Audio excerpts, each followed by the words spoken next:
আউযুবিল্লাহি মিনাশ শাইতানির রাজিম। বিসমিল্লাহির রহমানির রহিম। ছাত্রীরা, তোমরা কেমন আছো? আশা করছি সবাই সুস্থ আছো, ভালো আছো, নিরাপদে আছো। বিগত প্রায় 14-15 মাস হলো আমরা অনলাইন কার্যক্রম চালু রেখেছি। সেই পল্লবী মহিলা ডিগ্রি কলেজের তরফ থেকে তোমাদের আবারও স্বাগতম অনলাইন ক্লাসে। আমি মোহাম্মদ খায়রুল ইসলাম, প্রভাষক, পৌরনীতি ও সুশাসন বিভাগ।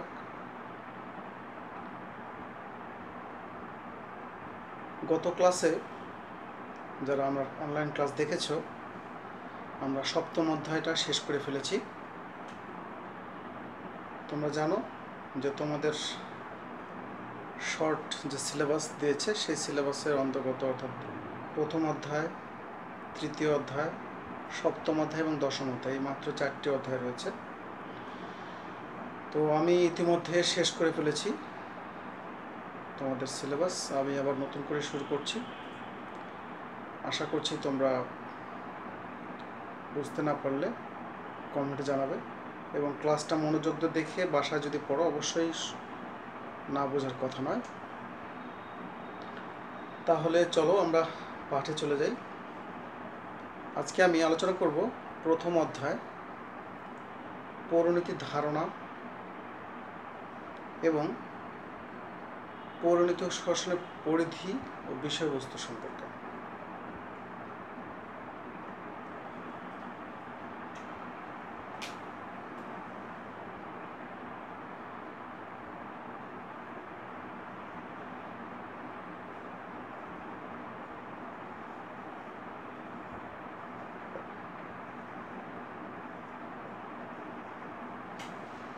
পৌরনীতির ধারণা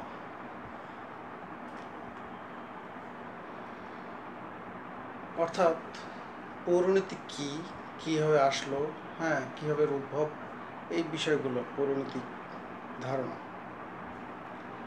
আমরা দেখি পৌরনীতির ধারণা অর্থাৎ পৌরনীতি কি।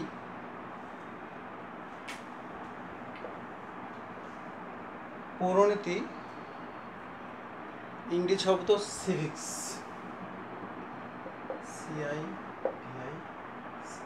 সিভিক্স। পৌরনীতির ইংরেজি শব্দ হচ্ছে সিভিক্স। এই সিভিক্স শব্দটা এসেছে ল্যাটিন শব্দ সিভিস এবং সিভিটাস থেকে।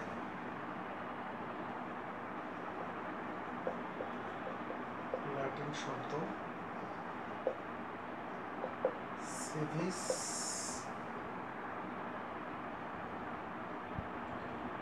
ও সিভিটাস থেকে। সিভিটাস, এই দুইটা ল্যাটিন শব্দ। সিভিক্স শব্দটা এসেছে ল্যাটিন শব্দ সিভিস এবং সিভিটাস থেকে। এই সিভিস অর্থ হচ্ছে সিভিস নাগরিক,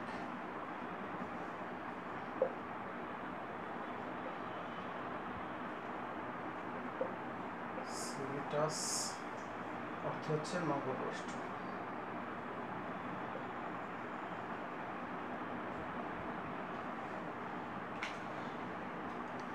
তাহলে আমরা কি জানলাম?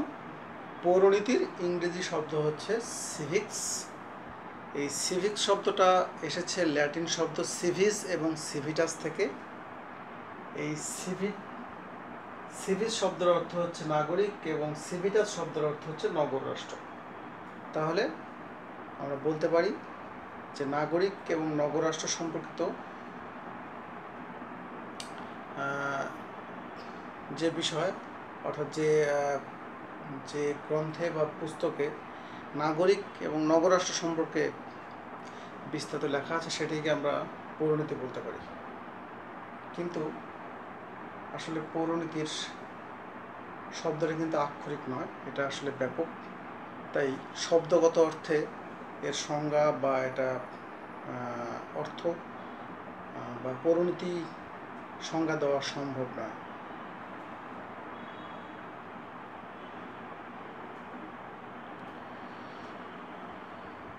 সংস্কৃত ভাষা নগরকে বলা হতো পুর, আর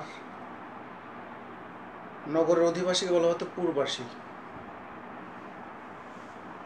সংস্কৃত ভাষায় নগরকে বলা হতো পুর বা পুরী, আর নগরের অধিবাসীকে বলা হতো পুরবাসী।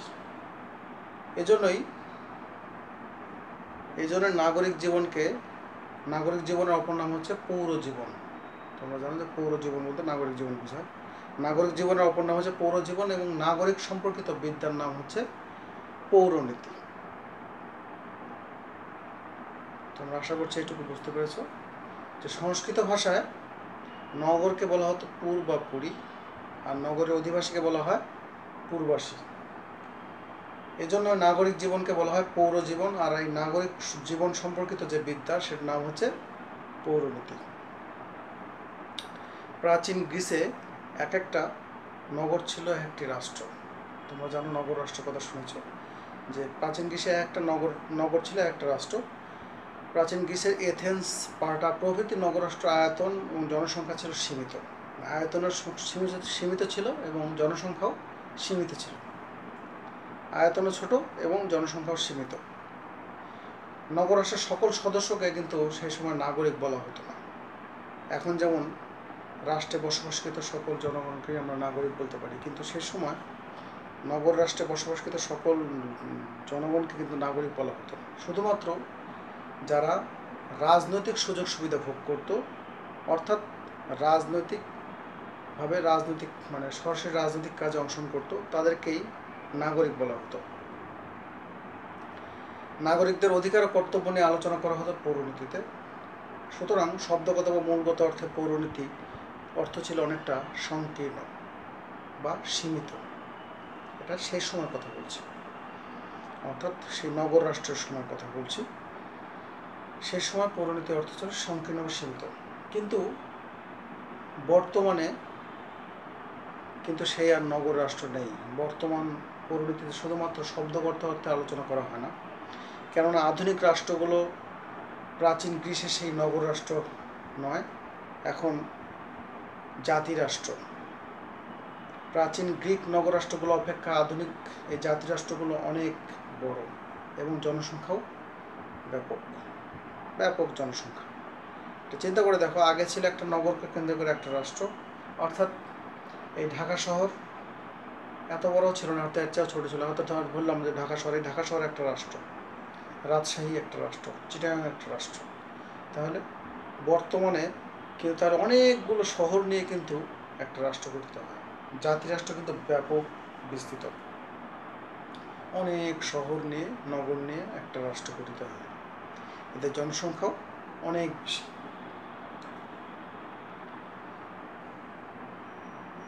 প্রাচীন গ্রিক নগররাষ্ট্রগুলো অপেক্ষা আধুনিক জাতিরাষ্ট্রগুলো আয়তনে যেমন বিশাল, জনসংখ্যাও তেমনি বিপুল। আধুনিক জাতিরাষ্ট্র নাগরিকের ধারণাও পরিবর্তন করেছে। বর্তমানে নাগরিক হলো সেই ব্যক্তি, নাগরিকের যে ধারণা আগে ছিল যে যারা রাজনৈতিক অধিকার ভোগ করবে তাদেরকে নাগরিক বলা হতো, কিন্তু বর্তমানে কিন্তু সেই নাগরিক অর্থাৎ নাগরিক বলতে যেটা বোঝায় সেটা কিন্তু পরিবর্তন হয়েছে। অর্থাৎ বর্তমানে নাগরিক সেই ব্যক্তি যে রাষ্ট্রে স্থায়ীভাবে বসবাস করবে, রাষ্ট্র প্রদত্ত যে দায়িত্ব কর্তব্য পালন করবে, রাষ্ট্র প্রদত্ত অধিকার, সামাজিক রাজনৈতিক অধিকারগুলো ভোগ করবে, হ্যাঁ, সেই হচ্ছে, এবং রাষ্ট্রের প্রতি আনুগত্য থাকবে, সে হচ্ছে নাগরিক।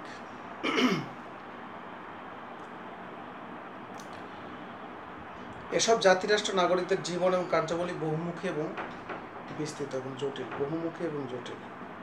আধুনিক রাষ্ট্রের নাগরিকদের আচরণ, কার্যাবলী এবং তাদের বিভিন্ন আর্থসামাজিক রাজনৈতিক প্রতিষ্ঠান সম্পর্কে ধারাবাহিক পর্যালোচনার মাধ্যমে যে শাস্ত্র আদর্শ নাগরিকের জীবনের ইঙ্গিত দান করে তাকেই বলা হয় সিভিক্স বা পৌরনীতি। এই হচ্ছে আমরা পৌরনীতির ধারণা পেলাম।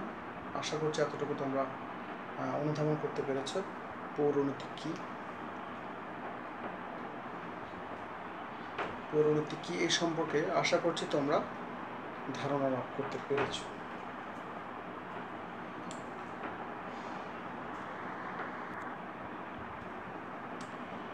তাহলে এখন আমরা দেখব দ্বিতীয় পার্ট, অর্থাৎ পৌরনীতির ধারণা পেলাম।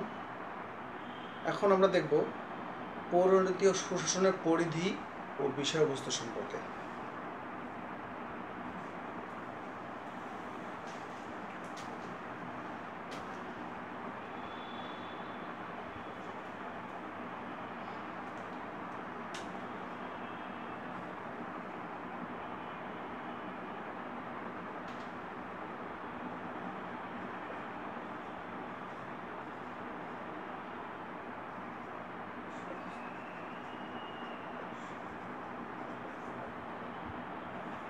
পরিধি ও বিষয়বস্তু, পৌরনীতির পরিধি ও বিষয়বস্তু, অর্থাৎ পৌরনীতি কতদূর বিস্তৃত।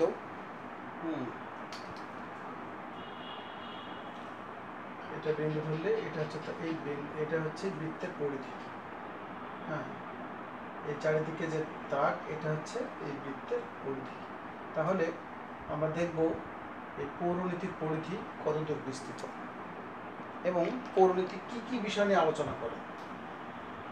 যদিও সব বিষয় নিয়ে আলোচনা করা সম্ভব নয়, কারণ পৌরনীতির বিষয়বস্তু কিন্তু ব্যাপক, পরিধিও ব্যাপক। সম্পূর্ণ বিষয় নিয়ে আলোচনা করা সম্ভব নয়। আমরা সংক্ষেপে যতটুকু আলোচনা করা সম্ভব সেটা আলোচনা করছি। বলা হচ্ছে পৌরনীতি ও সুশাসন মূলত নাগরিকতা বিষয়ক বিজ্ঞান। নাগরিকের সামাজিক রাজনৈতিক কার্যাবলী পৌরনীতির মূল আলোচ্য বিষয়। নাগরিকের সামাজিক এবং রাজনৈতিক কার্যকলাপই হচ্ছে বা কার্যাবলী পৌরনীতির মূল আলোচ্য বিষয়। পৌরনীতি কিন্তু নাগরিকের ধর্মীয় বিষয় আলোচনা করে না, নাগরিকের অর্থনৈতিক বিষয় আলোচনা করে না, আলোচনা করে হচ্ছে সামাজিক এবং রাজনৈতিক বিষয়। পৌরনীতি ও সুশাসন সংজ্ঞা বিশ্লেষণ করলে দেখা যায় যে নাগরিক জীবন এবং কার্যাবলী যতদূর বিস্তৃত, অর্থাৎ যা কিছু নাগরিক জীবনকে স্পর্শ করে পৌরনীতি ও সুশাসনের বিষয়বস্তু পরিধি ততদূর বিস্তৃত। অর্থাৎ নাগরিক জীবনকে যতদূর যা স্পর্শ করবে সেটাই হচ্ছে পৌরনীতির বিষয়বস্তু। পৌরনীতির বিষয়বস্তু এখন আমরা আলোচনা করছি। প্রথমেই নাগরিকতার বিষয়। এক নম্বর হচ্ছে নাগরিকতা বিষয়।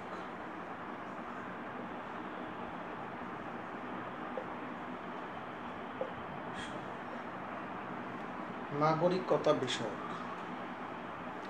পৌরনীতির মূল আলোচ্য বিষয় হচ্ছে কিন্তু নাগরিকের উত্তম ও পূর্ণাঙ্গ জীবন প্রতিষ্ঠা করার জন্য রাষ্ট্রের সৃষ্টি। তোমরা জানো যে রাষ্ট্রের সৃষ্টি হচ্ছে নাগরিকের উত্তম এবং পূর্ণাঙ্গ জীবন প্রতিষ্ঠার জন্য। সুনাগরিকের দায়িত্ব কার্যাবলী, সুনাগরিকের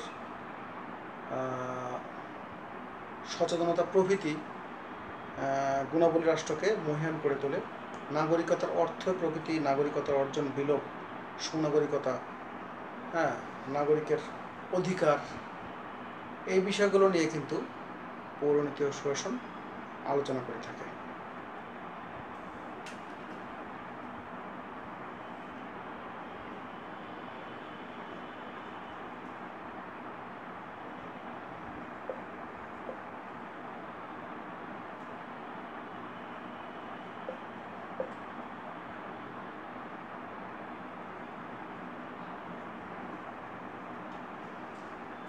মানব সভ্যতার আদি সংগঠন। তোমরা জানো যে মানব সভ্যতার আদি সংগঠন বলা হয় পরিবারকে। মানব সভ্যতার বিকাশে আদি এবং অকৃত্রিম প্রতিষ্ঠান হল পরিবার। অ্যারিস্টটলের মতে পরিবার হল রাষ্ট্রের আদি রূপ। অ্যারিস্টটলের মতে রাষ্ট্রের আদি রূপ হচ্ছে পরিবার। পরিবার হচ্ছে রাষ্ট্রের আদি রূপ। প্রথম অবস্থায় কিন্তু রাষ্ট্র জন্ম হয় নাই, প্রথমে সৃষ্টি হয়েছে পরিবার। তোমরা যারা ইতিহাস সম্পর্কে জানো বা আদিকালে মানুষ কীভাবে চলাফেরা করছে, কীভাবে পরিবার গঠন করছে, এই বিষয়গুলো যখন জানবে বা শুনেছ তারাই কিন্তু বুঝতে পারবে যে প্রথমে পরিবারের সৃষ্টি। মানুষ প্রথমে একা একা বসবাস করতো, প্রয়োজনের তাগিদে মানুষ পরিবার গঠন করে এইভাবে পরিবার কয়েকটা করে আস্তে আস্তে পরিবার থেকে সমাজ, সমাজ থেকে আস্তে আস্তে রাষ্ট্রের সৃষ্টি। তো যাই হোক, সময় স্রোত বেয়ে বিবর্তনের ধারায় পরিবারের সম্প্রসারণ ঘটেছে এবং গড়ে উঠেছে রাষ্ট্র, রাষ্ট্র অন্যান্য প্রতিষ্ঠান। পৌরনীতি ও শোষণ তাই পরিবারের বর্তমান এবং অতীত রূপ এবং কার্যাবলী, সমাজের বিকাশ, সামাজিক পরিবর্তনের প্রকৃতি, কারণসমূহ, সামাজিক মূল্যবোধ, রাষ্ট্রের প্রকৃতি, উৎপত্তি, ইতিহাস, বিকাশের ধারা প্রভৃতি দিক সম্পর্কে পৌরনীতি আলোচনা করে থাকে।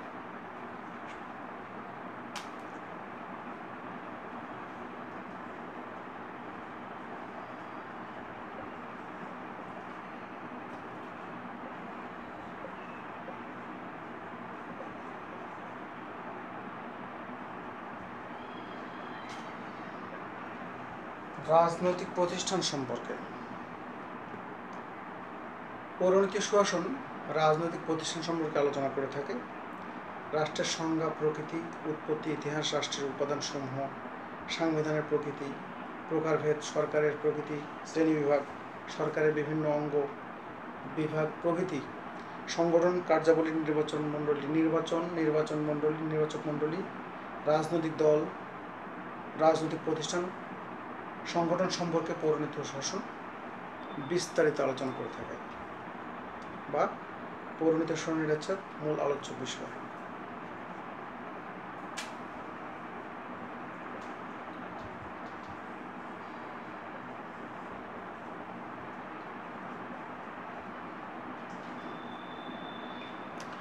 রাজনৈতিক তত্ত্ব বা সংজ্ঞা। পৌরনীতি ও সুশাসন রাজনৈতিক তত্ত্ব নিয়ে আলোচনা করে থাকে। পৌরনীতি ও সুশাসন রাষ্ট্রের ভিত্তি, রাষ্ট্রের কার্যাবলী সম্পর্কে বিভিন্ন তত্ত্ব বা মতবাদ, বিভিন্ন রাষ্ট্রবিজ্ঞানের যে মতবাদগুলো রয়েছে সেই বিষয়গুলো কিন্তু পৌরনীতি ও সুশাসন আলোচনা করে থাকে।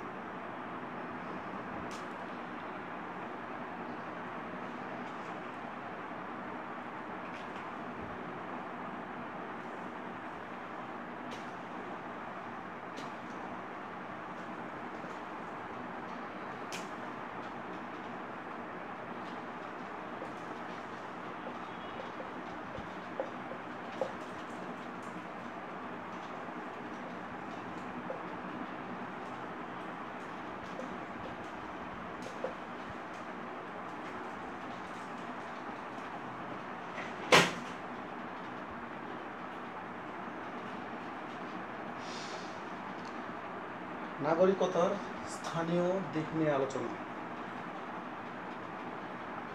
একজন আদর্শ নাগরিক ইউনিয়ন পরিষদ, উপজেলা পরিষদ, পৌরসভা, সিটি কর্পোরেশন, জেলা পরিষদ প্রভৃতি স্থানীয় স্বায়ত্তশাসিত প্রতিষ্ঠানের সাথেও সংশ্লিষ্ট থাকে। এসব প্রতিষ্ঠান বা সংস্থার প্রকৃতি, সংগঠন, কার্যাবলী, বিকাশ, সদস্য সংখ্যায় সব কিছু বিষয় নিয়ে কিন্তু পৌরনীতি ও সুশাসন বিস্তারিত আলোচনা করে থাকে।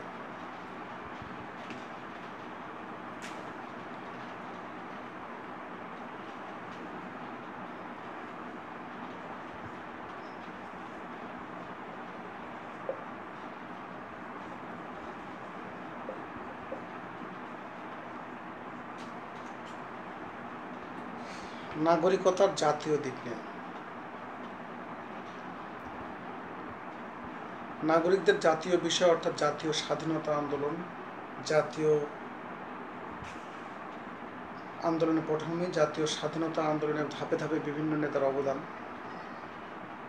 জাতীয় রাজনৈতিক গুরুত্বপূর্ণ ঘটনা, শাসনতান্ত্রিক সমস্যা, অগ্রগতি সম্পর্কে পৌরনীতি ও সুশাসন বিস্তারিত আলোচনা করে থাকে। জাতীয় বিভিন্ন বিষয় নিয়ে পৌরনীতি, জাতীয় রাজনৈতিক দলের কার্যাবলী, বিভিন্ন ইতিহাস, এই বিষয়গুলো নিয়ে পৌরনীতি ও সুশাসন আলোচনা করে থাকে।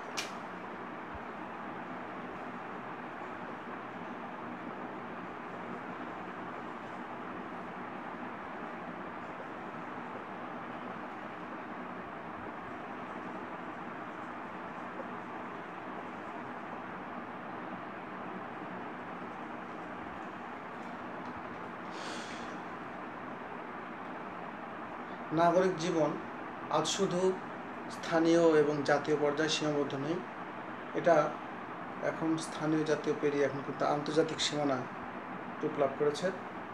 অর্থনৈতিক, সাংস্কৃতিক, রাজনৈতিক ক্ষেত্রে সমৃদ্ধি অর্জনের জন্য বিশ্বের প্রায় প্রতিটি দেশ প্রতিবেশী রাষ্ট্র এবং দূরের সকল রাষ্ট্রের সাথে কিন্তু বন্ধুত্বপূর্ণ সম্পর্ক রাখতে চায় এবং তাদের সাথে বাণিজ্যিক, অর্থনৈতিক, সামাজিক সম্পর্ক রেখে উন্নতি করতে চায়। এই বিষয়গুলো নিয়ে কিন্তু পৌরনীতি শোষণ আলোচনা করবে এবং এটা নিয়ে কিন্তু অর্থাৎ এই বিশ্বের যে বিভিন্ন রাষ্ট্রের সম্পর্ক এবং বিভিন্ন যে প্রতিষ্ঠান গড়ে উঠেছে বিশ্বে, আন্তর্জাতিক প্রতিষ্ঠান বা আন্তর্জাতিক সংঘ, যেমন জাতিসংঘ, কমনওয়েলথ, সার্ক, এরকম বিভিন্ন রকম ওআইসি, এরকম বিভিন্ন রকম আন্তর্জাতিক সংস্থা রয়েছে। এদের কার্যাবলী নিয়ে, এদের উদ্ভব কার্যাবলী, উদ্দেশ্য, এই বিষয়গুলো নিয়ে কিন্তু পৌরনীতি ও শোষণ বিস্তারিত আলোচনা করে থাকে।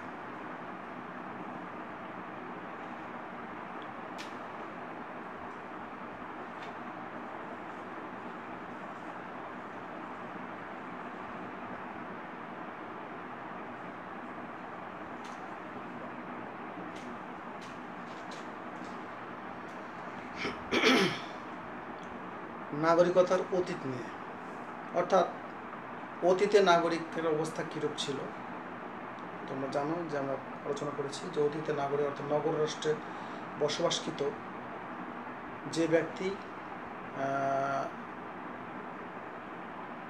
রাজনৈতিকভাবে অংশ বা রাজনৈতিক অধিকার ভোগ করতো বা রাজনৈতিকভাবে সক্রিয়ভাবে রাজনৈতিক দায়িত্ব পালন করত, সেই ব্যক্তিকেই নাগরিক বলা হতো এবং তাদের অধিকার সংখ্যা ছিল, অধিকার এবং দায়িত্ব সব কিছু ছিল কিন্তু সীমিত বর্তমানের তুলনায়।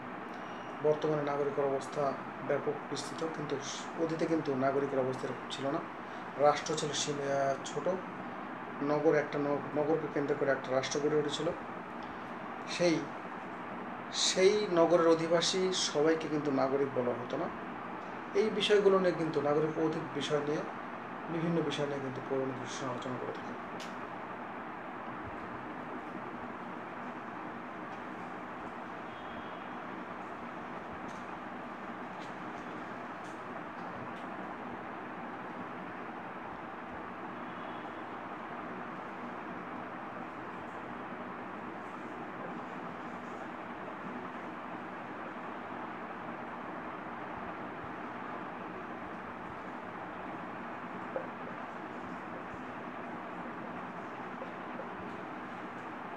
নাগরিকের বর্তমান রূপ নিয়ে আলোচনা করে থাকে পৌরনীতি শোষণ। নাগরিকের, বিশেষ করে নাগরিক অধিকার, কর্তব্য, বর্তমান যে অবস্থা, বর্তমানে নাগরিকের দায়িত্ব কী কী, জাতীয় পর্যায়ে দায়িত্ব, স্থানীয় পর্যায়ে, আন্তর্জাতিক পর্যায়ে, বর্তমানে নাগরিকের কী কী দায়িত্ব রয়েছে, কী কী সুযোগ সুবিধা ভোগ করে থাকে, কীভাবে সুনাগরিকতা অর্জন করা যায়, এই বিষয়গুলো নিয়ে পৌরনীতি শোষণ আলোচনা করে থাকে।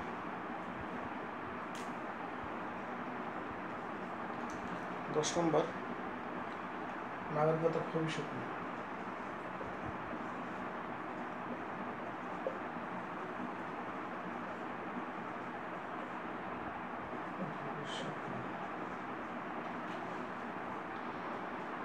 নাগরিকতার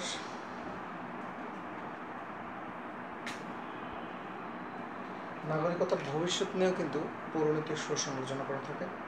অর্থাৎ নাগরিক জীবনের সাথে সংশ্লিষ্ট সকল রাজনৈতিক, সামাজিক বিষয়াদি বর্তমান রূপ আলোচনার আলোকে ভবিষ্যতে কীরূপ হতে পারে, নাগরিকের কর্তব্য কীরূপ হতে পারে, কী ধরনের নতুন নতুন অধিকার, অর্থাৎ নাগরিকের অধিকার কীরূপ হওয়া উচিত, একজন নাগরিকের সুস্থ হয়ে বেড়ে ওঠার জন্য কী কী অধিকার দরকার, এই বিষয়গুলো নিয়ে কিন্তু পৌরনীতি শোষণ আলোচনা করে থাকে।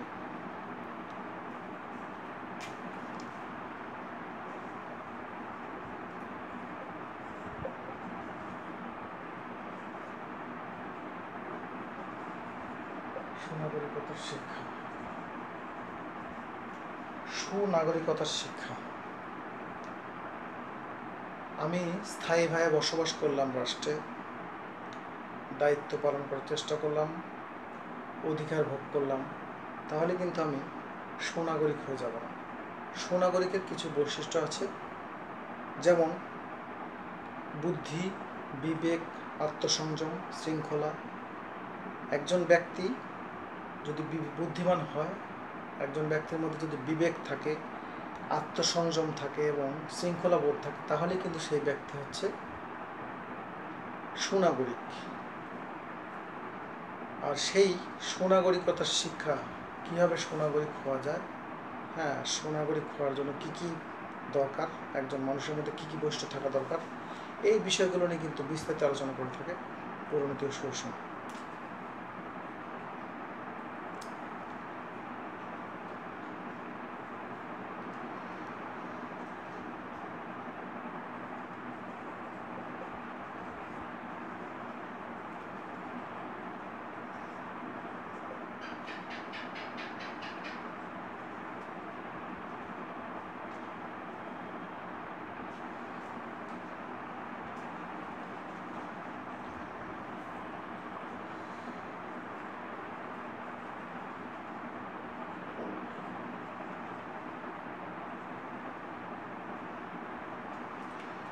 রাজনৈতিক বিভিন্ন ঘটনা ও আন্দোলন নিয়ে আলোচনা করে থাকে পরিণতি ও শোষণ।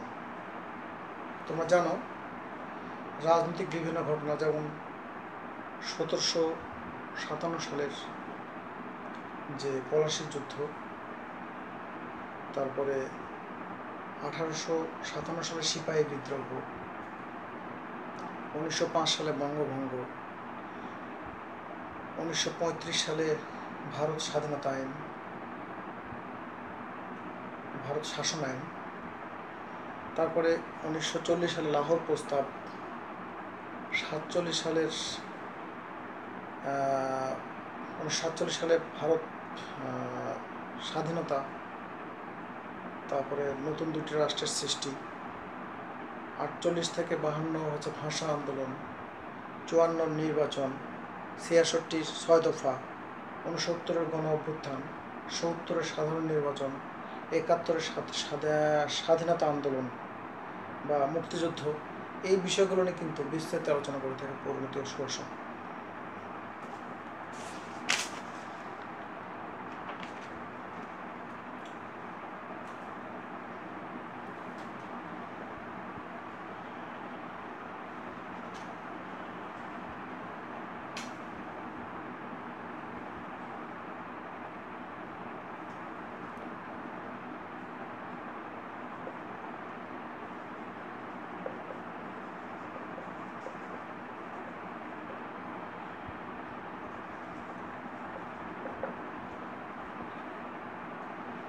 সংবিধান সম্পর্কে আলোচনা করে থাকে।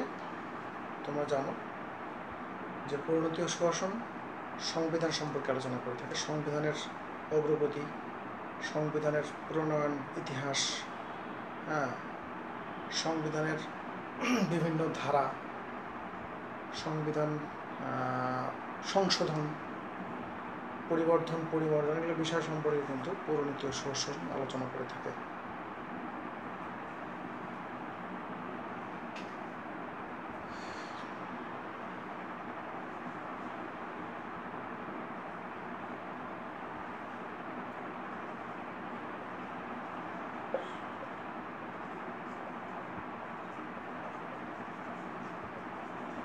দেশপ্রেম ও জাতীয়তা। দেশপ্রেম কি, জাতীয়তা কি, জাতি কি, এই বিষয়গুলোকে নিয়ে কিন্তু পরিণতি ও শোষণ আলোচনা করে থাকে। তোমরা জানো যে দেশপ্রেম কি, হ্যাঁ, আমাদের এই পাঠ্যপুস্তকে কিন্তু শেষের দিকে আমরা একটা চ্যাপ্টারই আছে দেশপ্রেম ও জাতীয়তা। সেখানে কিন্তু দেশপ্রেম, দেশের সম্পর্কে ভালোবাসা সম্পর্কে, দেশের মাতৃ মায়া মমতা সব কিছু সম্পর্কে কিন্তু আলোচনা করা হয়েছে। এবং সেখানে আলোচনা করা হয়েছে জাতি কি, হ্যাঁ, জাতীয়তা কি, জাতীয়তা থেকে কীভাবে জাতির সৃষ্টি হয়, এই বিষয়গুলো কিন্তু ব্যাপক আলোচনা রয়েছে পরিণতি ও শোষণ।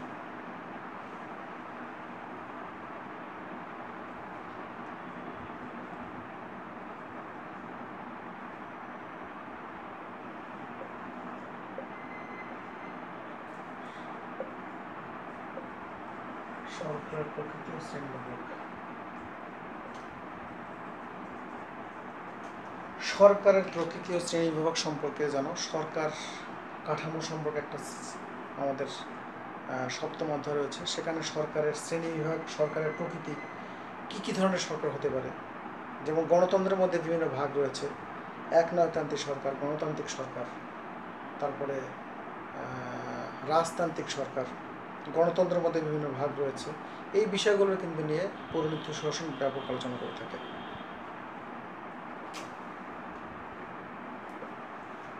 16 নম্বর, নেতৃত্ব। নেতৃত্ব অর্থাৎ একজন যোগ্য নেতার সৃষ্টি কীভাবে হতে পারে, নেতৃত্ব কীভাবে গড়ে ওঠে, নেতৃত্বের গুণ কী, কী গুণ থাকলে একজন নেতা, একজন যোগ্য নেতা হওয়া সম্ভব, সেই বিষয়গুলো নিয়ে কিন্তু পৌরনীতি ও সুশাসন আলোচনা করে থাকে।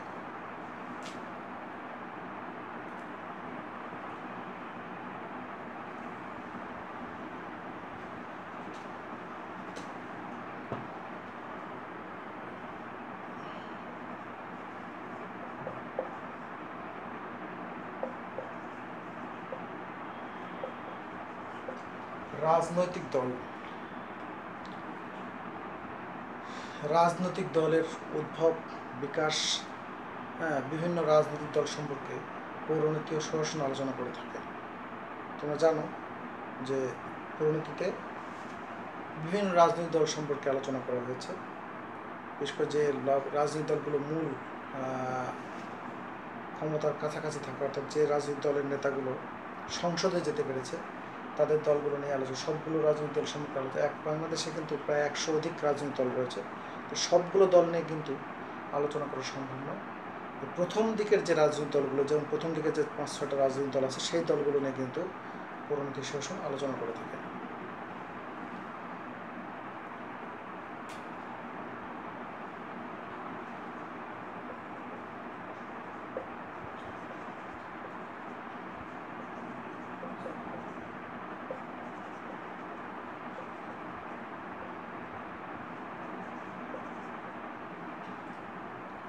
জনমত ও রাজনৈতিক সংস্কৃতি।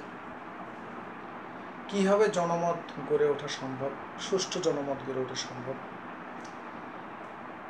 একটি দেশের রাজনৈতিক সংস্কৃতি কীরূপ হওয়া উচিত, সেই বিষয়ে কিন্তু পৌরনীতি ও সুশাসন বিস্তারিত আলোচনা করে থাকে।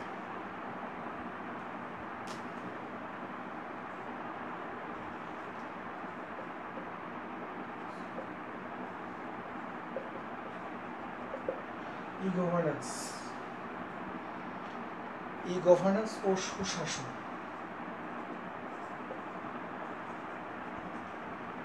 বর্তমানে বহুল প্রচলিত একটা শব্দ হচ্ছে ই গভর্নেন্স, তোমরা জানো, অর্থাৎ ইলেকট্রনিক গভর্নেন্স। বর্তমানে বেশিরভাগ রাষ্ট্রই কিন্তু ই গভর্নেন্স বা ইলেকট্রনিক গভর্নেন্স, অর্থাৎ সেই মানদাতা আমলের হাতের কাজ এখন সব কিছুই কিন্তু মেশিনে বা যন্ত্রের মাধ্যমে হয়, খুব দ্রুত সহকারে। যার আগে মোবাইল ছিল না, চিঠিতে কাজ করতে হতো, কিন্তু সেই কাজটি কিন্তু কয়েক সেকেন্ডের মধ্যে হয়ে যায়। যাই হোক, তো সেই ই গভর্নেন্সের কাজ কি, ই গভর্নেন্স কীভাবে সুশাসন প্রতিষ্ঠা করে, সেই বিষয়গুলো কিন্তু পৌরনীতি ও সুশাসনে ব্যাপকভাবে আলোচনা করা হয়েছে। এইভাবে অনেক আসলে পৌরনীতি সুশাসনের বিষয়বস্তু সম্পর্কে আলোচনা করতে গেলে দেখা যাচ্ছে রাত শেষ হয়ে যাবে, ঘন্টার পর ঘন্টা চলে যাবে, কিন্তু বিষয়বস্তু শেষ হবে না। তো মূল যে বিষয়গুলো নিয়ে আলোচনা করে আমরা মোটামুটি আলোচনা করলাম। এই বিষয়গুলো হচ্ছে পৌরনীতি ও সুশাসন পরিধীয় বিষয়বস্তুর মধ্যে পড়ে। আশা করছি আজকের আলোচ্য বিষয় তোমরা কিছুটা হলেও উপলব্ধি করতে পেরেছ। আজকের আলোচ্য বিষয় ছিল হচ্ছে পৌরনীতির ধারণা এবং পৌরনীতি ও সুশাসনের পরিধীয় বিষয়বস্তু। যদি ক্লাস তোমরা যদি কোথাও সমস্যা হয়ে থাকে, তাহলে অবশ্যই আমার ক্লাসের যে ভিডিও দেওয়া থাকবে সেখানে নিচে কমেন্ট করে জানাবে। আজকে এই পর্যন্তই। পরবর্তী ক্লাসে নতুন কোনো বিষয় নিয়ে তোমাদের সামনে হাজির হবো। শেষ পর্যন্ত তোমরা ভালো থাকো, সুস্থ থাকো। এবং স্বাস্থ্যবিধি মেনে চলাফেরা করবে, এটা আশা করি। তো আল্লাহ হাফিজ।